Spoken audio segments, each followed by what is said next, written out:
गीता के उपदेशों पर चलकर मनुष्य न केवल खुद का कल्याण कर सकता है बल्कि वह संपूर्ण मानव जाति की भलाई कर सकता है।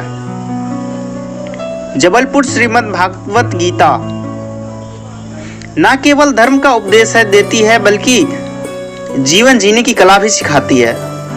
महाभारत के युद्ध के पहले अर्जुन और श्री कृष्ण के संवाद लोगों के लिए प्रेरणा स्रोत है। गीता के उपदेशों पर चलकर न केवल हम स्वयं का बल्कि समाज का भी कल्याण कर सकते हैं। पौराणिक विपिन शास्त्री बताते हैं कि महाभारत के युद्ध में जब पांडव और कौरवों की सेना आमने सामने थी तो अर्जुन अपने बंधुओं को देखकर विचलित हो गए। तब उनके सारथी बने श्री कृष्ण ने उन्हें उपदेश दिया। ऐसे ही वर्तमान जीवन में उत्पन्न कठिन परिस्थितियों से कठिनाइयों से लड़ने के लिए मनुष्य को गीता में बताए ज्ञान की तरह आचरण करना चाहिए। इससे वह उन्नति की ओर अग्रसर होता है। पहला, क्रोध पर नियंत्रण करना। गीता में लिखा है कि क्रोध से उत्पन्न होता है भ्रम।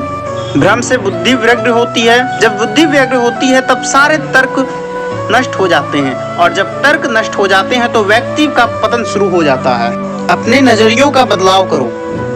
जो ज्ञानी व्यक्ति ज्ञान और कर्म को एक रूप में देखता है उसी का नजरिया सही है। इसे वह इच्छित फल की प्राप्ति कर सकता है। गीता सार है ये। मन पर नियंत्रण करना आवश्यक है। मन पर नियंत्रण करना बेहद आवश्यक है। जो व्यक्ति मन पर नियंत्रण नहीं कर सकता उसका मन उसके लिए शत्रु का कार्य करता है। चौथा, आत्ममंथन करना चाहिए। व्यक्ति को आत्ममंथन करना चाहिए। आत्म ज्ञान की तलवार से व्यक्ति अपने अंदर के अज्ञान को काट सकता है जिससे उत्कर्ष की ओर प्राप्त होता है। सोच से निर्माण। मनुष्य जिस तरह की सोच रखता है वैसे ही वह आचरण करता है। अपने अंदर के विश्वास को जगाकर मनुष्य सोच में परिवर्तन ला सकता है जो उसके लिए कल्याणकारी होगा। कर्म का फल। भागवत गीता में भगवान कहते हैं मनुष्य जैसा कर्म करता है उसे उसके अनुरूप ही फल की प्राप्ति होती है।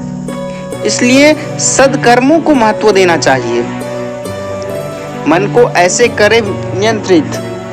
मन चंचल होता है, वो इधर उधर भटकता है, लेकिन अशांत मन को अभ्यास से वश में किया जा सकता है। आठवां, सफलता प्राप्त करें। मनुष्य जो चाहे वो कर सकता है यदि वह विश्वास के साथ इच्छित वस्तु पर लगातार चिंतन करे तो उसे वह सफलता प्राप्त हो जाती है। नौवां, तनाव से मुक्ति। प्राकृतिक के विपरीत कर्म करने से मनुष्य तनाव युक्त होता है। यही तनाव मनुष्य के विनाश का कारण बनता है।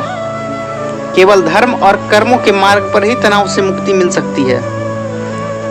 ऐसे करे काम। बुद्धिमान व्यक्ति कार्य में निष्क्रियता और निष्क्रियता देखते हैं। यही उत्तम रूप से कार्य का समाधान करता है। तो दोस्तों, गीता की 10 ऐसी बातें बताई है जिससे आपको जीने की कला आ सकती है। अगर वीडियो पसंद आया हो तो लाइक, सब्सक्राइब, शेयर करें।